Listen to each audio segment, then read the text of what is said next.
This big red button is notable. All robots have a big red button like this, and it is required by the rules of all robots, and it is a safety feature that disables all motors of the robot.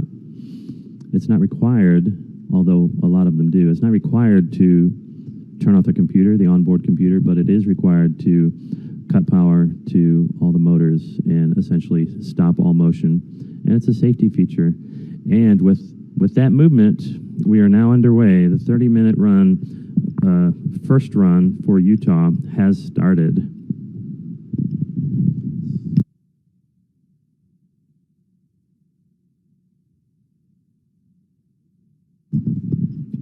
So this vehicle is a tracked vehicle, as I said earlier. It doesn't look like it has any trouble driving over these rocks. You know, comparatively, this is a pretty good-sized robot, so those rocks are not that big in the grand scheme of things. This is a pretty fast robot. When it wants to go, it goes pretty fast. It is kind of pointing toward that rock. I'm not sure. Is it going to push or pick up that rock? This is an interesting technique. It's pushing it. This robot has a lot of good grip with the surface because it didn't have any trouble pushing that rock.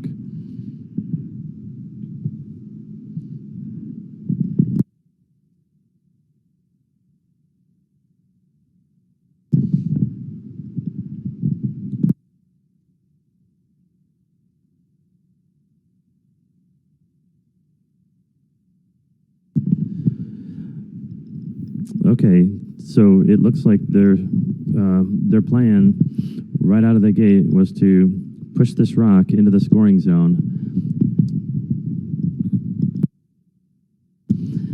Our overhead camera, as you can see, they pushed the rock partially into the scoring zone. So that orange stick is the corner of the scoring zone, and so just part of that rock ended up being in the scoring zone. Interesting technique. Hopefully it pays off for them in scoring.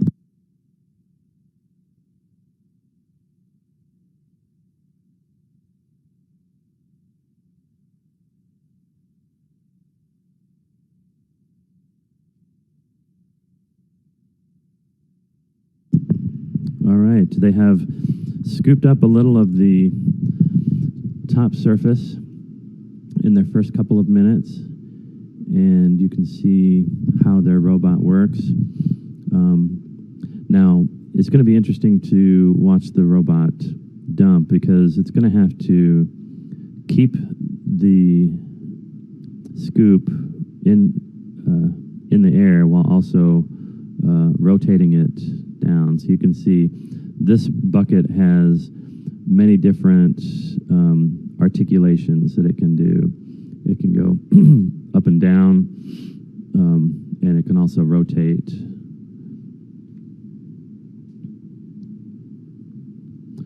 So they just deposited their first load. It was a small load, but let's see.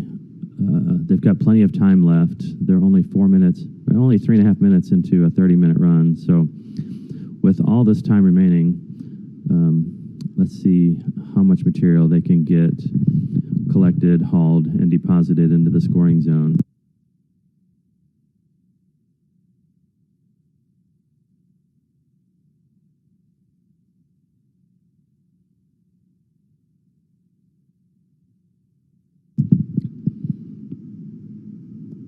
I think, yeah, there is a rock behind them. I thought there was a rock there, so their left side of the robot is kind of hitting that rock, but it's not causing any issues, any obvious issues.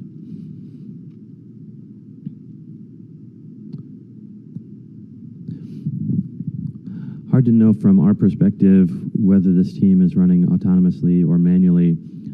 I would be really, really surprised, though, if the robot automatically pushed that rock into the scoring zone. That's very likely a manual decision, and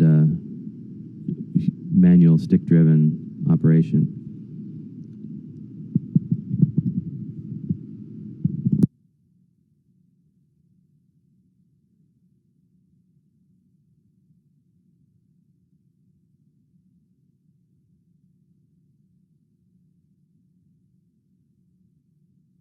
All right, this is a really great angle showing this Utah robot unloading another load from its scoop. So I think it's just going to keep on this path and just go back and forth on this same path. You can see it pushing down in. Its angle of attack is pretty sharp, but now it's lowering its angle of attack. It's rotating that bucket more towards the level position. We can see lots of good topsoil, lots of good fluffy top few inches of this crushed volcanic rock going into that scoop. They're going back and going back for more.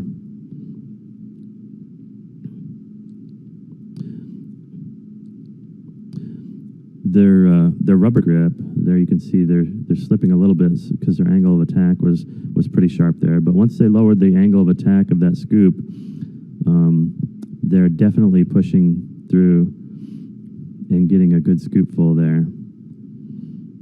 Now they have to raise that bucket up before they can tilt it down to dump it. But they've got a pretty good system going.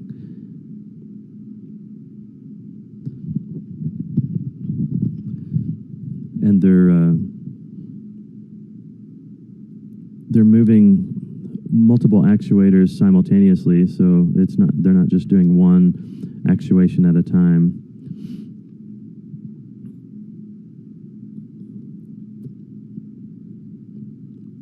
I wonder how many students are operating the robot, assuming it may be in automatic mode.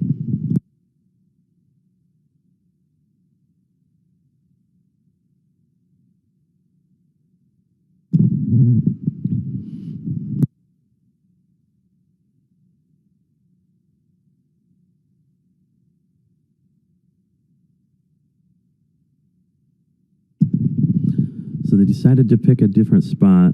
Again, I don't know if this is autonomous or manually driven. But if it is manually driven, I'm interested to know how many students are driving. Is it one driving the tracks and another driving the two different modes of the bucket?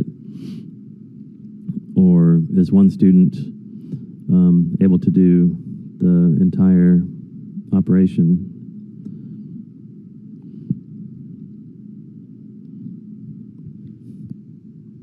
We're 8 minutes in. 8 minutes into this 30-minute run for Utah.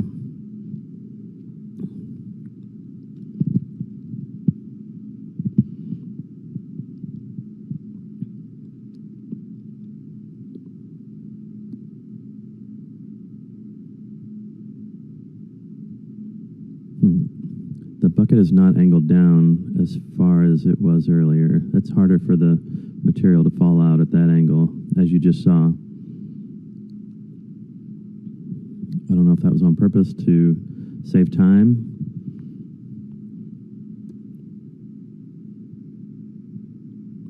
Or whether there's some issue with their actuator.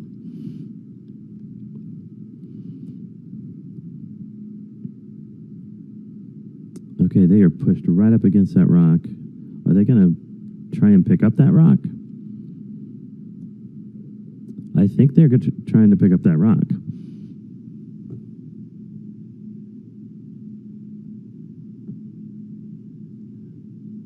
So I will be super impressed if this robot can pick up this rock. This is a good-sized rock.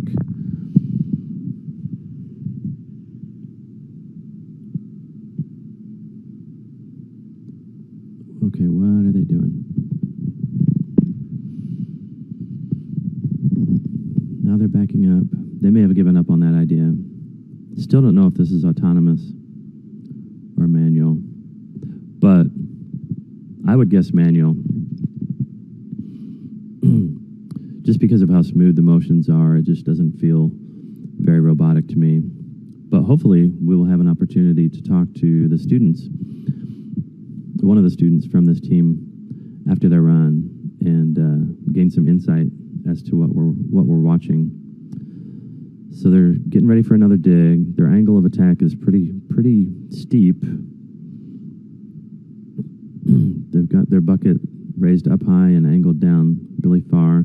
So they're going to try and get a big bite, and now they're lowering their angle of attack as they're driving the tracks forward in order to get a big bite out of that material. That's a nice load right there. I mean, the bucket can obviously hold more than that, but it's not really necessary to get more than that in order to do well in this competition. If they're able to quickly repeat this cycle over and over with that amount of material every single time, they will really be in good shape scoring-wise. We just hit the 19-minute remaining mark, so this team is only 1/3 through their 30-minute run, and they've got a nice pile going already, so plenty of time for them to add a significant amount of material to that pile.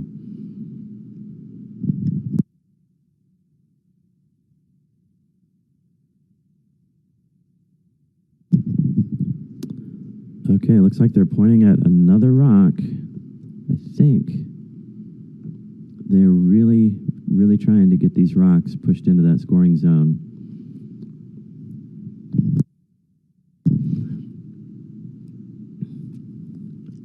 They are really, I think they can do it. If they get under it, which they did, okay, they definitely pushed it. They got under it, they lifted it up, and they rolled it.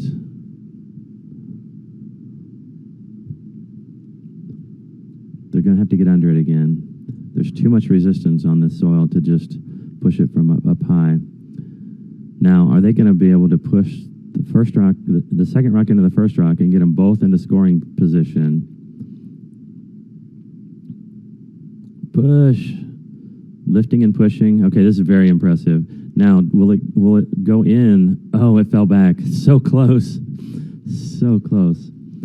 This team realizes they have a lot of time, though, so they've had such a great start that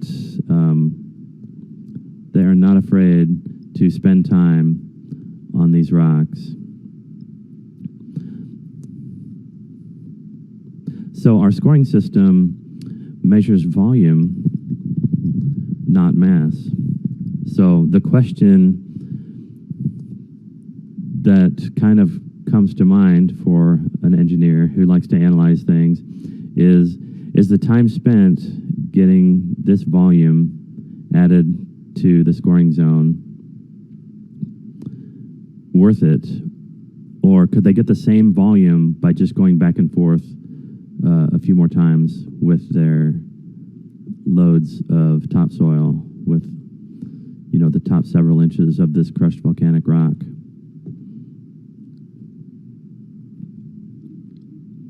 Looks like they're going for some more soil, some more regolith simulant, simulated moon dirt. You can see them pushing the tip of their scoop down in at a high, sharp angle, and driving their tracks to force that scoop in, and then they lower the angle of attack in order to try and scoop up as much in one bite as they can. They're going to go for a second try, trying to improve their technique a little bit. Their bucket, from this angle, looks like it's tilted a little bit to the right, but their whole robot may be tilted right now, so this may be an illusion. All right, that's a pretty good pretty good load right there.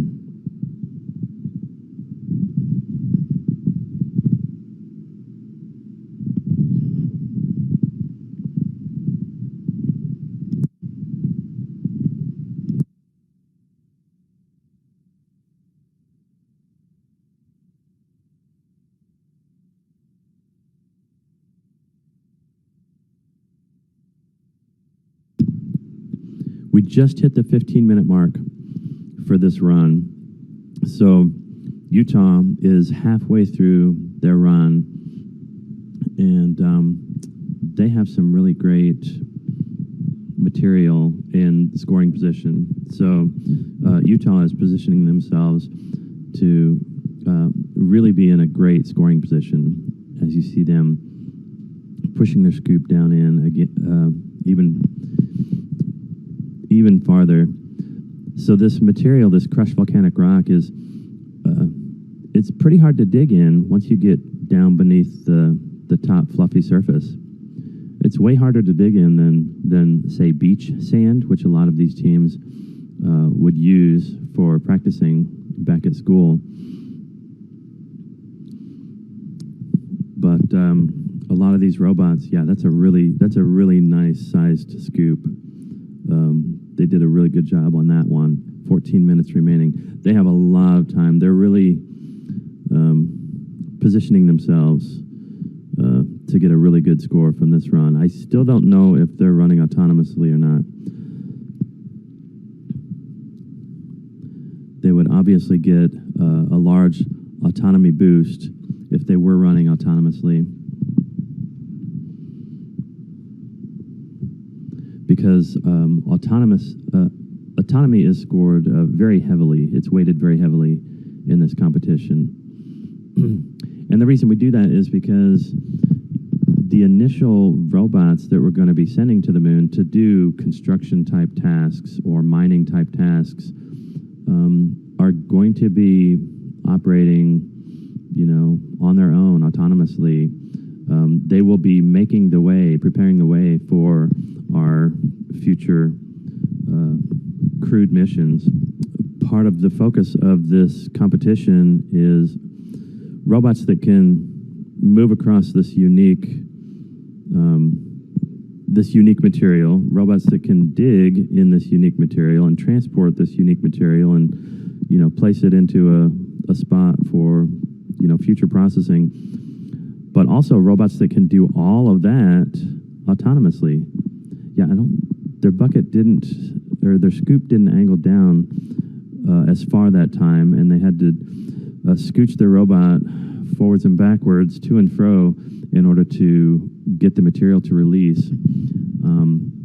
They may be trying to see if that's quicker, because it takes a while for these actuators to move the bucket from a certain angle to, a steep angle for dumping. So this team may be trying to figure out if it's quicker to just bump the robot back and forth in order to empty out the material, then wait for the actuator to fully actuate to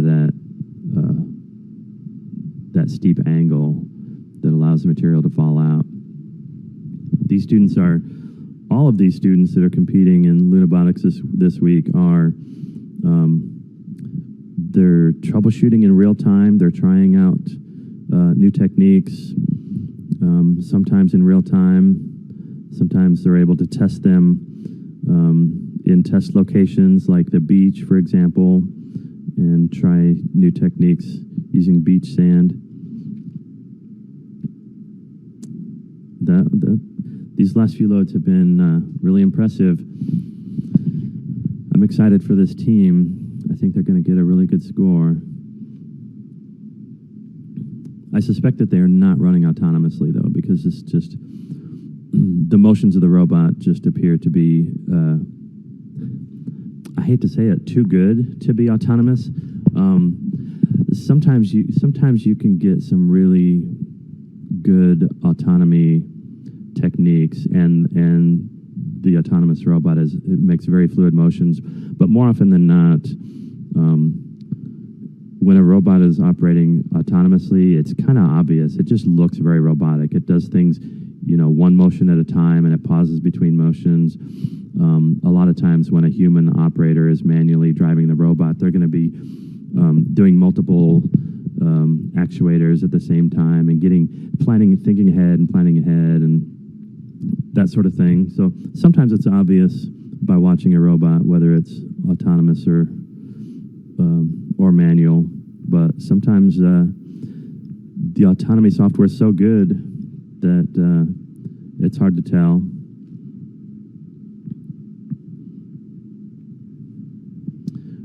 Looking at the clock, we have 10 minutes. So the Utah team is 2/3 into their 30-minute run, and they are doing amazingly well.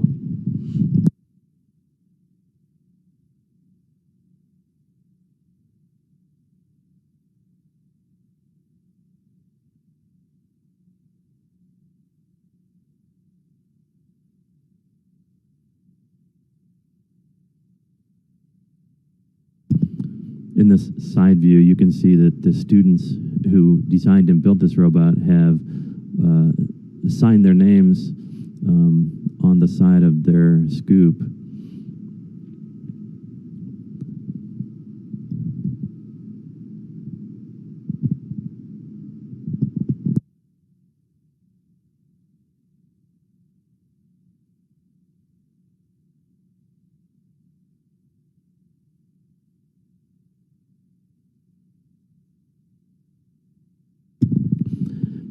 So a lot of our robots that we have witnessed in this competition have used a lot of rotating machinery, augers, and rotating chain-driven or conveyor-driven bucket ladders, or conveyors to move material. And some of those systems have worked well, and some of those systems have not performed as well as we had hoped. But this Utah team has designed what seems like a very simple excavation system, where it's just a front-mounted bucket, but it's inside it's back in the middle of the robot, right? So it's not sticking a lot of weight out front of the robot, so it's helping from going way out forward. And their track system appears to have no issues, regardless of whether the robot is completely full of material or whether the robot is completely empty of material. This rubber track system with the small cleats, the cleats aren't even that big, but the amount of surface area that is touching and providing force is I think really helping this robot not get stuck, not dig in. It also might help that maybe the students are making sure that they don't spin those tracks unnecessarily. They're giving just enough force to those tracks to push without breaking free and spinning. I don't know what kind of magic secret sauce they've got in their software or in their control system in order to keep those tracks from overpowering and spinning out, which could cause them to dig themselves in. Hopefully we'll get some insight after this run if we're able to talk to one of the students.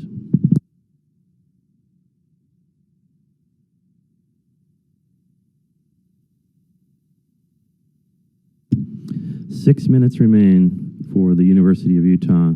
Okay, what they just did was they're trying something new. They're down to the last few minutes of their run. Maybe that was not trying something new. What I thought they were going to do was make room for more material, but apparently I was wrong. They decided to go ahead and dump that load.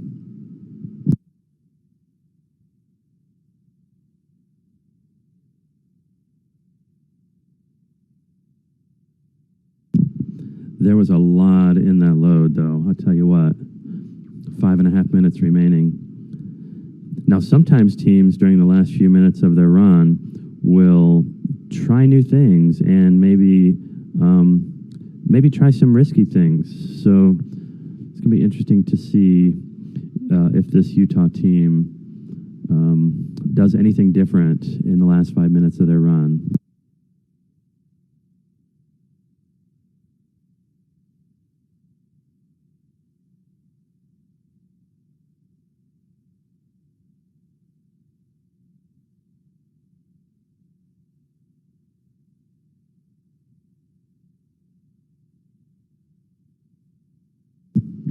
It is really pushing down hard. You can see the back end of this robot is way, way up in the air. This robot is really pushing down into that really tough, really hard lower layer of material. The deeper you get in this stuff, the harder it becomes to dig.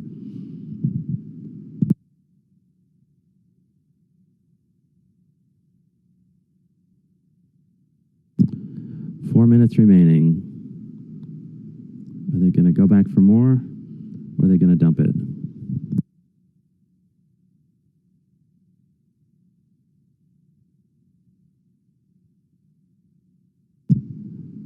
Okay, they are going for more. This is impressive. They just lunged forward. They changed their bucket angle, and then they lunged forward, and they're going back for another bite. And with that, the Utah robot has left the starting position. It backed up over a rock and is having trouble getting back on the other side of it, it looks like. If they go full speed, are they going to get past it, or are they going to break something? They got past it. All right.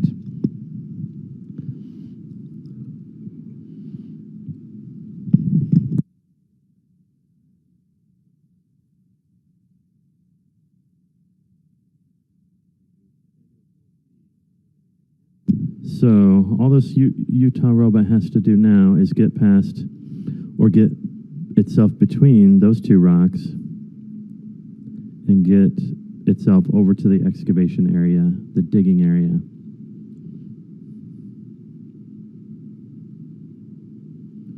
A little bit of a crater right there. Oh, it's going for that big rock. Lowered its scoop, lined up with the rock, and pushing the rock, getting under it, pushing it, under it. Very impressive. It's gotten that rock. That's a big rock, too. It's gotten it about halfway to the deposition area or the construction zone.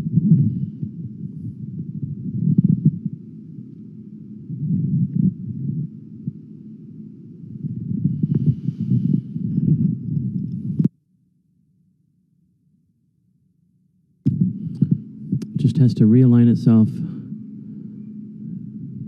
in a slightly different direction in order to push it over the line.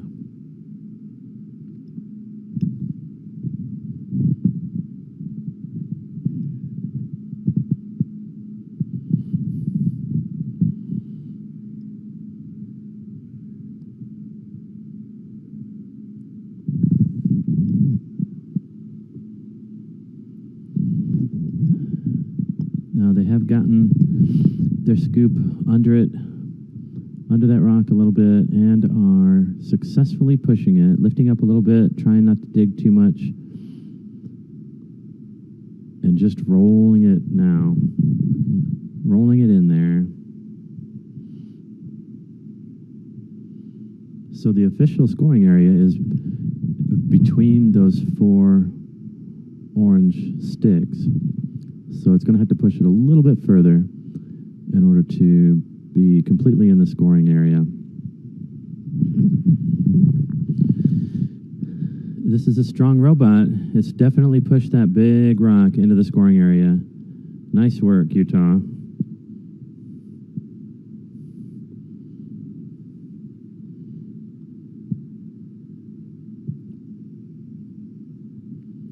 All right, now what is this Utah robot going to do?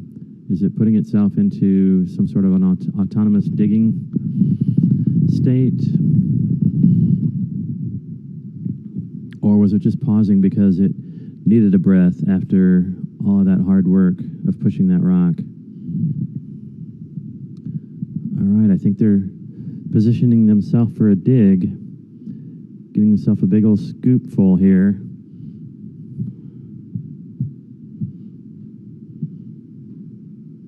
That was good. Oh man, I'm sad we didn't get a close-up of all the amazing drawings that are on their scoop before it gets dirty here.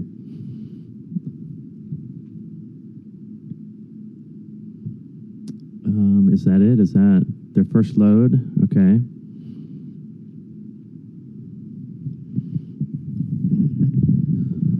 Looks like they're going for a deposit of that very small first scoop.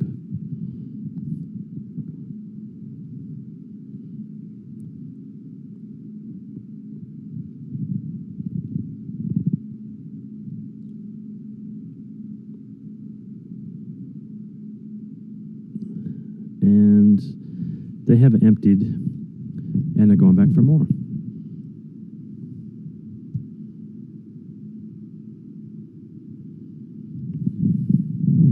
There is a rock behind them.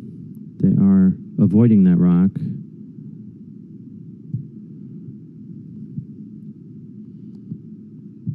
That rock seemed like it was a little bit in their way earlier for that last dig cycle, but now they're starting a dig cycle in a different spot.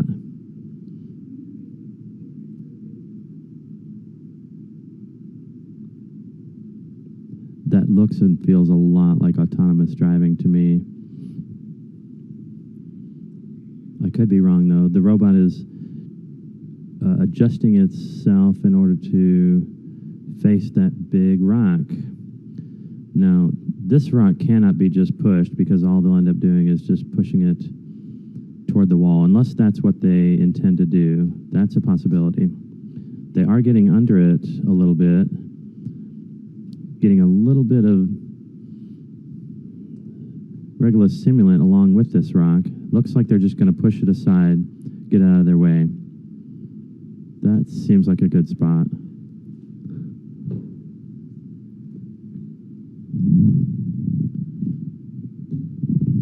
Now that they have cleared the middle of their digging area, they should be on their way to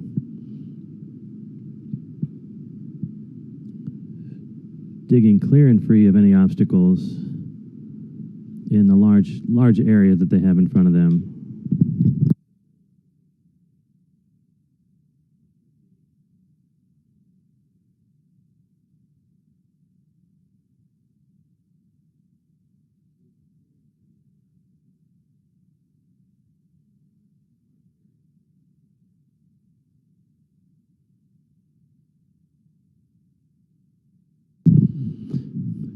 Getting a really good bite there, a good amount of material in their scoop.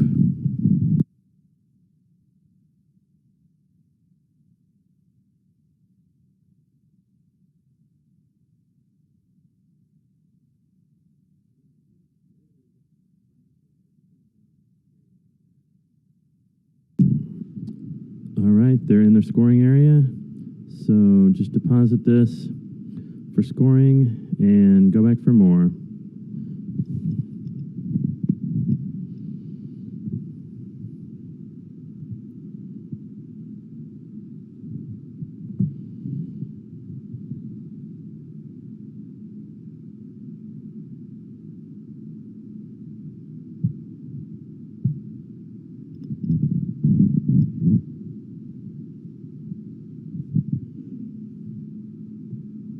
You can see when they start their dig, They're aimed way down, trying to get that scoop way down deep, but then they start to angle it up, and they continue to push as they angle their scoop bucket up and continue to push as they lift their bucket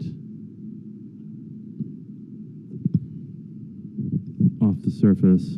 And yeah, they got a nice load that time.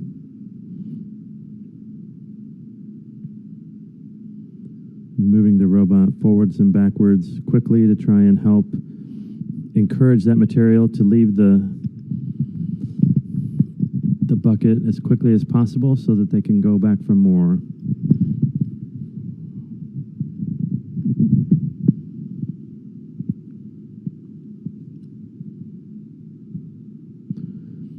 Looks like they're digging in the same spot again. Going deep, pushing hard, and then slowly lifting up while they continue to push. It's a system that seems to work well, and if they're productive and can do this quickly many times, they need to lift that. The back of that bucket, I think, was keeping them from driving forward there for just a few seconds. They're going to go back for more.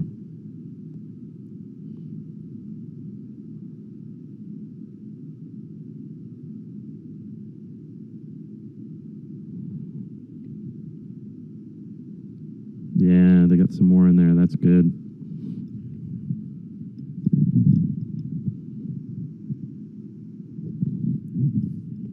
Very impressive for the University of Utah.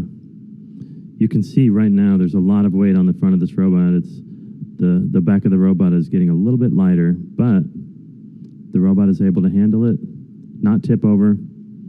Still has a good center of gravity in a good spot. If they tried to get much more than what they just had in that load, I think they would have a little bit of tendency to be a little bit front heavy.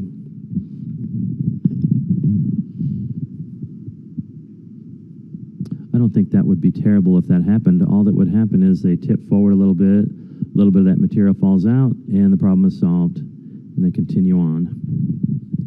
So it looks like they're going back for a second scoopful. It worked for them last time very well. Their tracks have lots of traction in this material. They're really gripping, not slipping hardly at all, and really giving this robot a lot of power to power through this tough simulated lunar soil.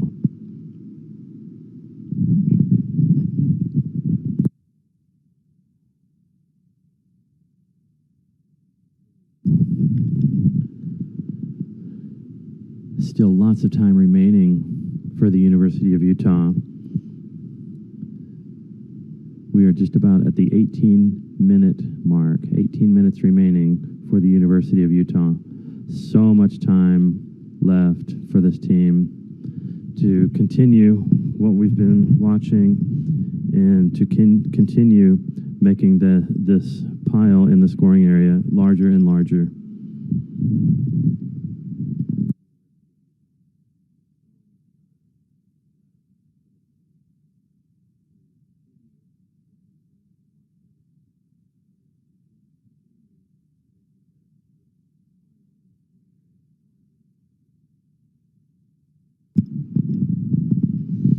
Going back to almost the same spot multiple times, just getting a little bit deeper each time.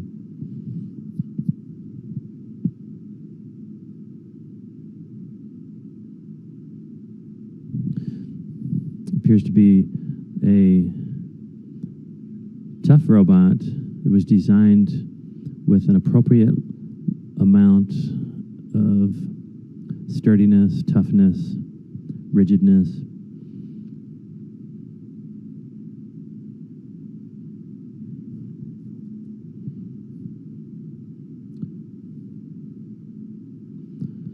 the thing that teams in this challenge need to try and avoid is over-designing and making things a lot bigger, a lot stronger, a lot heavier than they really need to be,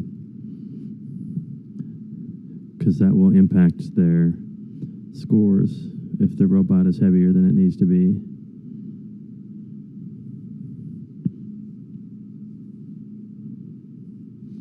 This Utah robot, this team that is driving this robot is doing very well in their second and final run. 16 minutes remain for Utah's team.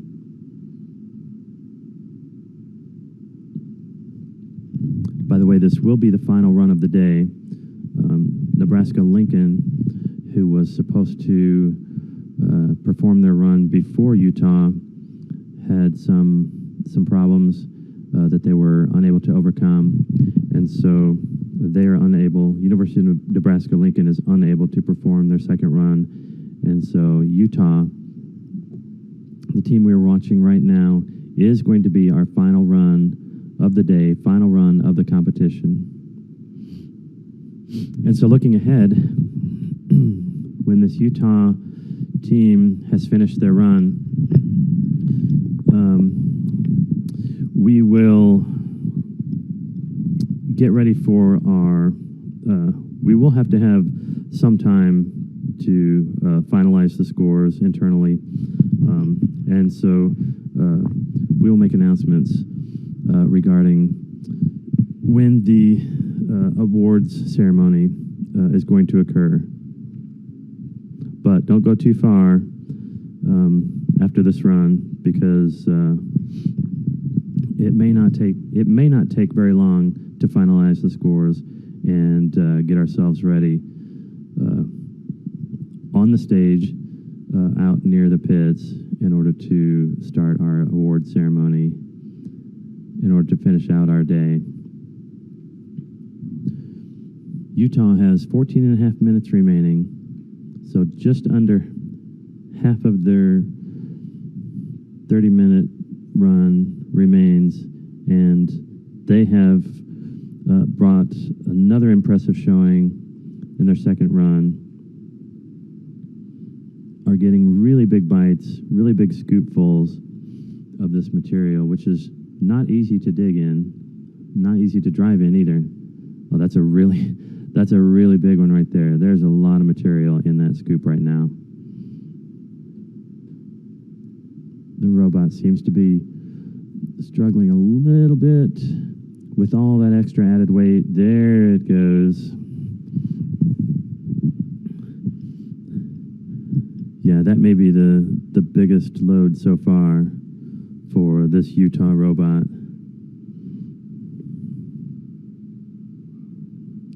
It just keeps coming out. No end in sight. There we go. All right, back for more.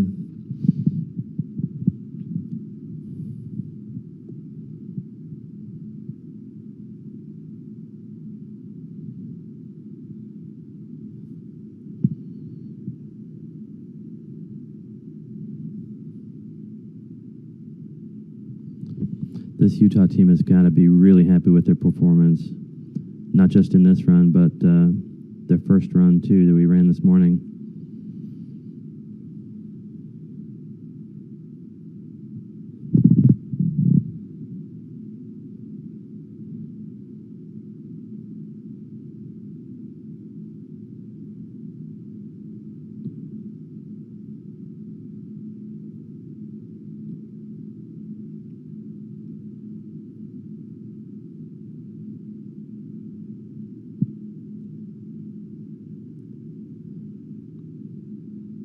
Utah has a process now where they get a big bite and then they come back and get a second bite. Sometimes the second bite really loads a lot into their bucket. This time it didn't load quite as much. It was almost like they were hitting a brick wall there when they were coming back for their second bite. Still an impressive amount of material, though. going to give them a really great score.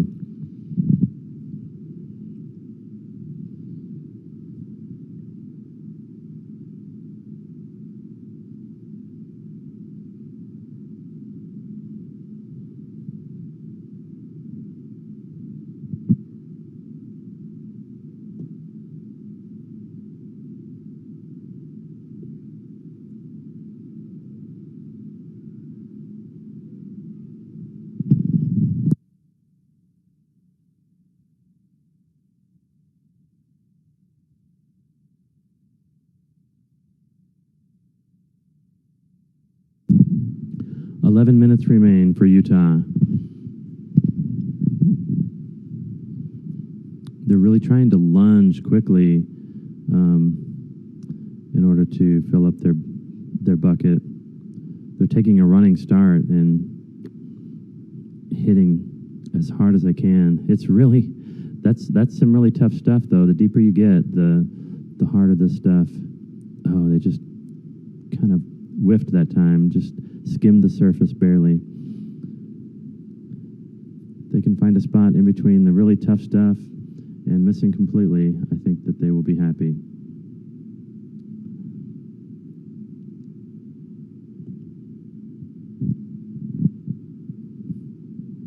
It's a tough robot. It's really pushing hard.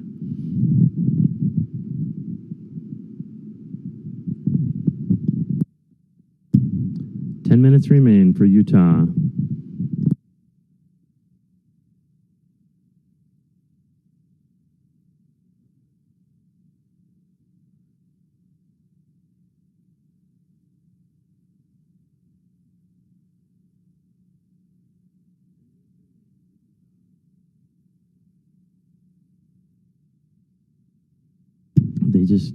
Utah just keeps chipping away and chipping away, trying to get more material in their bucket by slamming into these small walls, essentially. But they're getting little chips out of the wall each time they slam into it.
All right, that pile in the scoring area just keeps getting bigger and bigger, and there's still plenty of time. 8 minutes remaining for this Utah team.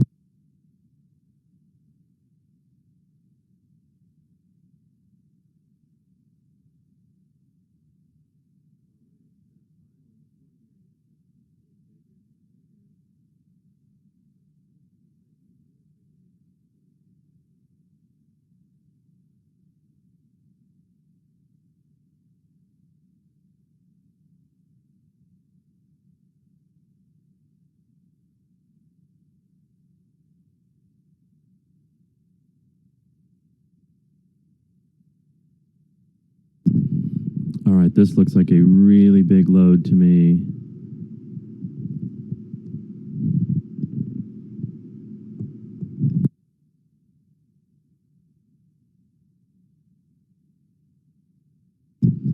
From this overhead view, that looks like a lot of material on board this robot.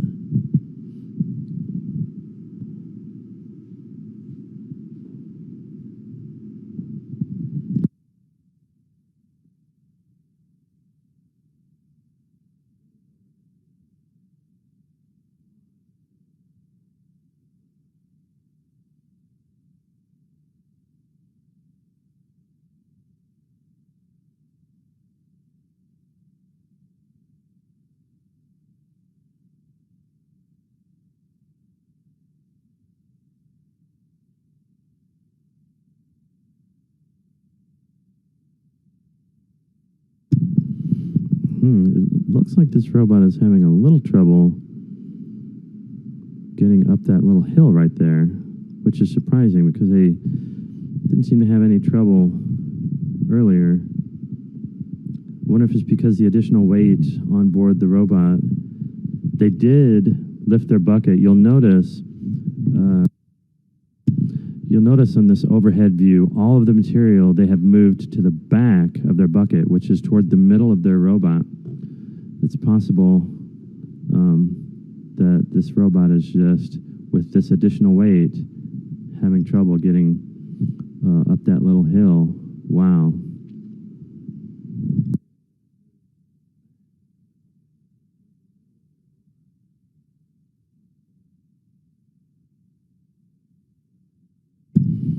It did make it. This may be the biggest, heaviest load yet for this Utah robot.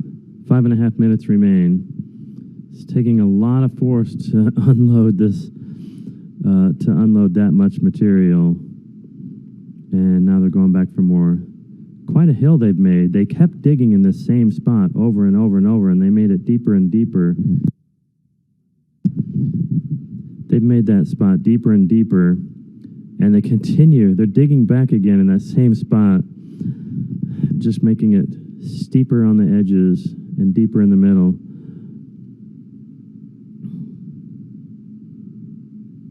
But I shouldn't say anything because it's working for them, right? If it ain't broke, don't fix it. They're chipping away at the far wall, the near wall to the camera, just hitting it with as much force as they can muster by just ramming into it at full speed, and then keeping their tracks engaged while they raise their bucket.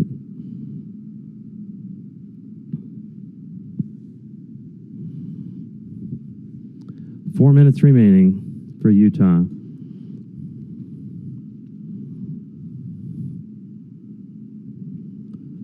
The last run of our day and the last run of our 2024 Lunabotics finals.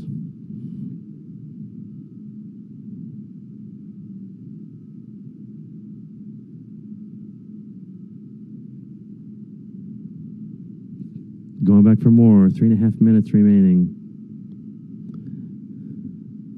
Going to the same spot again.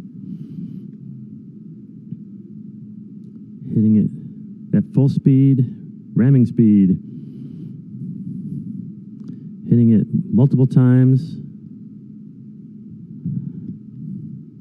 You can see every hit breaks up material. It's totally working for them.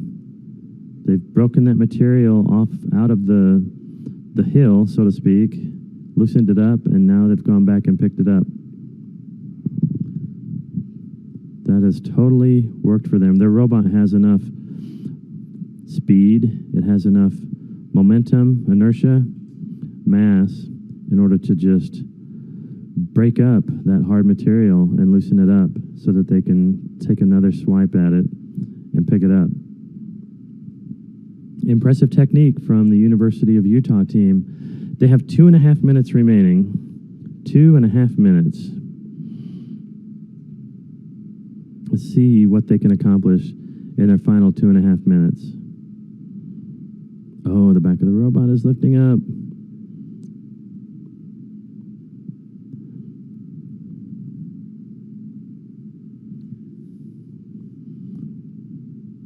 They're making progress. They're lifting it up. It's just slowly but surely they are raising all that material. Now they're going to try and get it into the back of their hopper, try and keep their center of gravity from getting too far forward. 1 minute, 45 seconds remains. Enough time to maybe try and get a little more material into their hopper, or maybe it's too heavy. Maybe they should just go to the scoring area and deposit this material. They're going to go to the left side of the hole that they've been digging in for a good solid 20 minutes or more. Had to find a way around that hole. They dug a hole so deep that they had trouble getting out of it when they were full.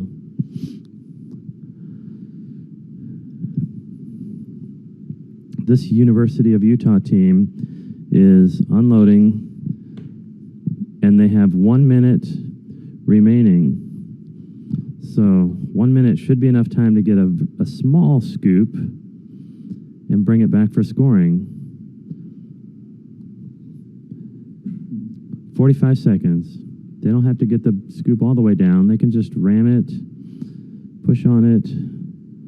40 seconds. They're getting some. 30 seconds. They're getting a nice amount. Nice. That's probably going to be their final load. They are at 20 seconds remaining in their run. University of Utah. The pile that they have created there in the scoring zone is pretty impressive. It's a little hard to see from this camera view how impressive that pile is. Down to the last few seconds. 0. Time is up for the University of Utah. Let's have a big round of applause for the University of Utah. Very impressive run and a great way to end our day.